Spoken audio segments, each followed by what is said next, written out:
আমার এক বান্ধবীর বাড়িতে ছিল মকর সংক্রান্তির পুজো। আমি না এর আগে কখনো এরম পুজো দেখিনি।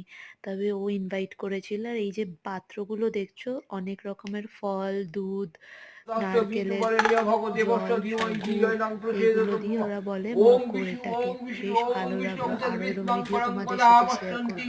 তোমরা এরম পুজো দেখেছো কিনা আমাকে অবশ্যই জানিও তো। তবে ফার্স্ট টাইম আমার দেখে না বড্ড ভালো লেগেছে। আর তোমরাও পুরো ভিডিওটা দেখো, ভালো লাগলে লাইক করো, সাবস্ক্রাইব করে সাথে থেকো। ওম খর্বং সুরত্তনুং গজেন্দ্রবদন লম্বোদ্দরাং সুন্দরাম প্রস্তন্দন মদগন্ধলুত মধুপ প্যারল গণ্ডস্তরম দন্তাঘাত অভিদাতা বিরুদ্ধরি সিন্ধুর সোহাকর বন্দে শৈব